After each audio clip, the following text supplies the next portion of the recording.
we are now joined by Heritage Foundation Vice President of Foreign and Defense Policy Studies, James Carafano. He joins us from Washington. James, we do appreciate the time. Very curious story here. Just the latest, though, controversial incident to unfold involving Iran. Can we read anything into Iran's relationship with the U.S. from Amiri's execution? I don't know. I think that's all just conjecture. I mean, this reads like something out of the Cold War, and in many respects, it does reflect the Cold War. I think many Americans don't realize that actually during the Cold War, we had very poor intelligence of what was going on inside the Soviet Union. It was a hard target, and it was particularly difficult to get good humans or human intelligence.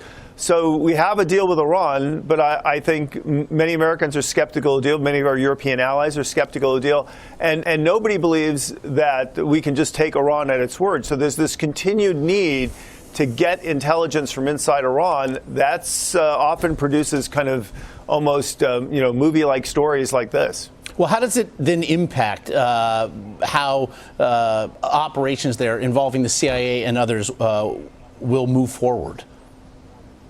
Well, I mean, I think this is the kind of thing we always see in human intelligence collection. There's always this, some of these characters, change their minds. Some of them are double agents. There are grave risks involved. There's real questions about their veracity.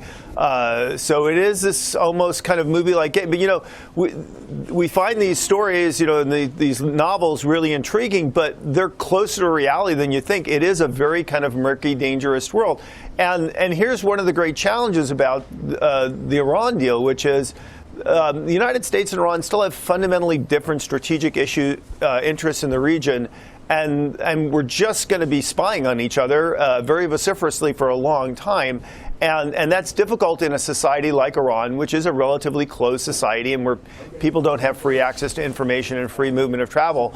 So there's going to be a lot more of this, and it's an irritant to the tension that already exists between the two. So it doesn't really bode well for the future. Do you have any sense here of how exactly Amiri went from hero to traitor in Iran?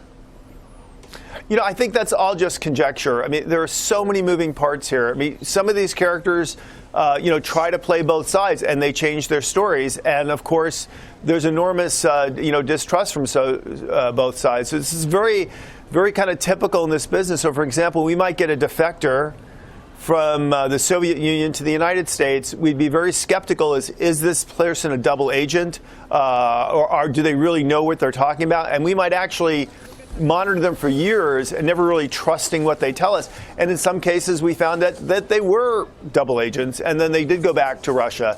So, and then you even have, triple agents. So it's all very, very, very confusing, which is part of the thing is even though you have this human intelligence, in almost every case, what you try to do is collaborate it. So, remember, Fred, we had the very famous case in the run-up to the Iraq War, where we had an enormous amount of human intelligence from this one person. It turned out to be, it was called, his codename Q-Ball, turned out to be totally not true. So even when you have these kind of intelligence coups, sometimes you're not really sure what you have. Yeah, certainly a remarkable story here, which inspires as many questions as it does provide answers. James Carafano, as always. Absolutely. We appreciate the time today. Yeah, thank you for having me.